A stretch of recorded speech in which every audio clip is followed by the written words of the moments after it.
Napanood niyo na ba 'tong video na 'to sa Facebook or sa TikTok? Akalain nyo, yung mga ulam na yan ay 10 piso kada order na lang. Alas 2 ng madaling araw ang bukas nila kahit maulan. Talagang di Sulit na siya, wag na kayong maging critical, wag na kayong magpaka-food critic, di ba? Ang dami-dami na nagpapaka-food critic dito sa social media. Kala mo naman dami alam. Kainin nyo na lang, di ba? Enjoy na lang natin yung pagkain. Kasi sinasabi, malamig daw. Tapos masyadong dry, kainin nyo na lang. Hindi ako pumunta dito ng 3 AM in the morning para mag-review. Actually, napadaan lang talaga ako dito and then naisip ko, sakto, bago umuwi, kain muna tayo.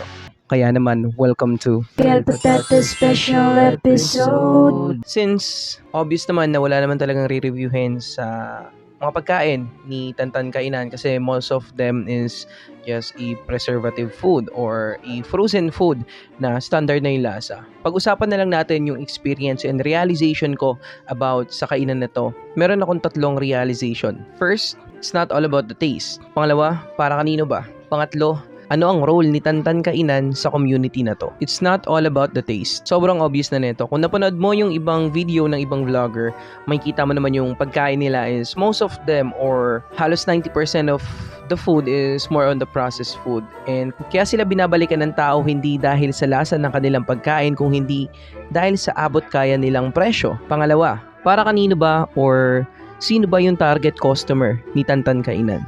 Syempre yung mga taong malapit lang sa kanya. Hindi mo na kailangan dumayo ng sobrang layo para lang makatikim ng hotdog, longganisa at iba pang pagkain na nandito. Kasi hindi naman ito para sa mga taong nasa malalayo. One of the reason ko bakit pumunta ako dito kahit malayo is just to experience. No? Gusto ko lang ma-experience or makasabay sa trend.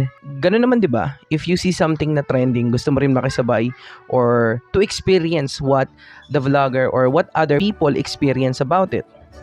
Ano ba yung role ni Tantan Kainan sa community nila? Tantan Kainan serves as a core memory para sa mga taong madalas kumain dito. Bilang isang magbabarkada, magkakaklase, magkakatrabaho, or kahit ikaw lang, may kainan ba kayo na binabalik-balikan nyo? Hindi dahil sa sarap ng pagkain o kaya naman sa murang presyo. Binabalik-balikan nyo kasi doon kayo komportableng kumain at mag-order. Katulad na lamang nung kainan na lagi namin kinakainan dito sa aming school. Imbis na kumain kami sa kantin, lumalabas pa kami para kumain. Kasi dito kami komportable. Bigyan kita ng isang example. Ako pag binanggit yung lugawan, isa lang yung pumapasok sa isip ko. Lugawan ni Punks sa may Greenville. Because way back 2016, after namin mag-basketball sa umaga, pupunta kami kay Punks para kumain ng lugaw. Kumbaga, may mga kainan na talagang tatatak sa'yo not because of the flavor, pero yung mga taong kasama mo na laging kumakain doon. And kung mapapansin nyo doon sa video, and napansin ko rin based on my personal experience, yung mga madalas na kumakain dito or yung mga kumakain dito is magkakatrabaho or mga taong papasok sa eskwela, magpapamilya, magbabarkada, mapa-teenager man or nasa 20s, 30s, something like that. Mga tao nag-take up ang baon sa trabaho, mga pumapasok sa eskwela, tinatamad magluto at iba pa, no? Kilala sila hindi dahil sa lasa or ganda ng kainan. Kilala sila kung sino sila and kung ano yung naihahatid nila sa kanilang komunidad.